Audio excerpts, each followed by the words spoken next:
Magandang araw po mga ka-hybrid. For today's video ay gagawa po tayo ng kuhol amino acid naman.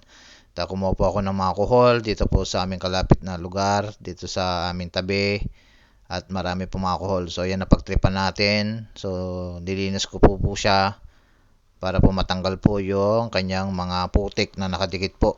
At kailangan nyo rin po linisin yan mga ka-hybrid, para po mas maganda po yung fermentation na gagawin natin. So twice po natin na lilinisan to. So so yan, pangalawang linis na natin ay halo-halo natin para po matanggal uli yung mga nakakapit na putik at iba pang mga nakain niyang damo.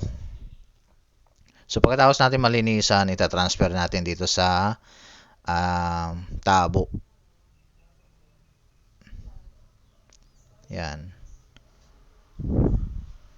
So pagkatapos may transfer natin sa tabo, ay ibabalik natin dito sa timba para po dyan natin gagawin yung pagdudurog. Yan, pipisak-pisakin natin yan mga ka-hybrid. Ayan.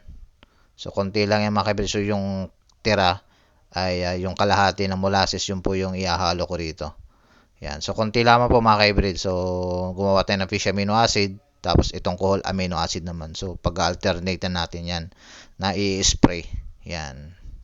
So yan po mga ka-hybrid. Ang ganda ng fresh na fresh po yung kukunin yung kuhol. So yan. So nilagay ko na po yan sa timba.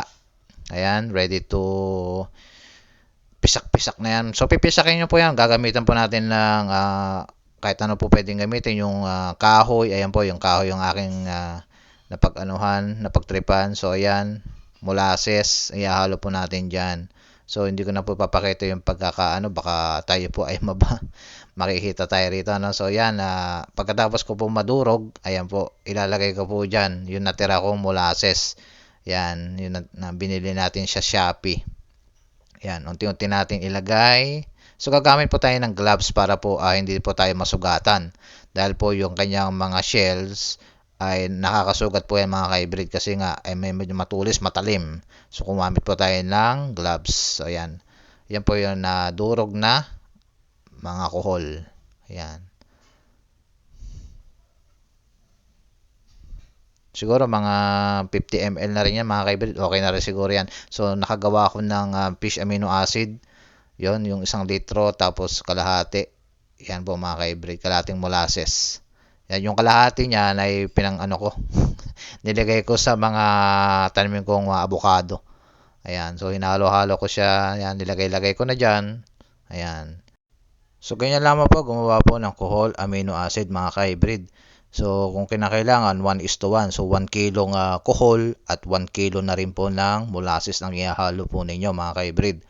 At pwedeng nyo rin pong haluan ito ng EM1. So ano po ba yung EM1? Ito po yung maganda na pwede pong ihalo sa kuhol amino acid at fish amino acid. Ito po yung EM1 microorganism. Ito po yung nagbibigay po ng protection para po sa ating palay, para iwas mga insekto po mga ka-hybrid. Parang ano din po ito, parang plant growth enhancer din po mga ka-hybrid. So salamat po sa mga nag-suggest sa ating mga ka-hybrid sa EM1. So mga ka-hybrid, yan. So yung aking fish amino acid na hinaloan ko siya ng EM1 microorganism para po mas maganda po yung kapit, effective at yung development para po dun sa aking palay na aming tatanim ng mga ka-hybrid. So yan, imimix lang yung mga ka-hybrid para po sa mas magandang fermentation. So yung kuhol amino acid na ginawa ko, good for 2 to 3 can na rin po ng sardines po yan pagka yan po ay nagamit ko. So 3 gamitan na rin po yan mga ka-hybrid. Ayan. So yan na po mga ka-hybrid, ay muti kong share sa aking ginawang kuhol amino acid, at para ito din po yung fish amino acid na aking ginawa na may halong EM1 microorganism. So ingat po muli at God bless.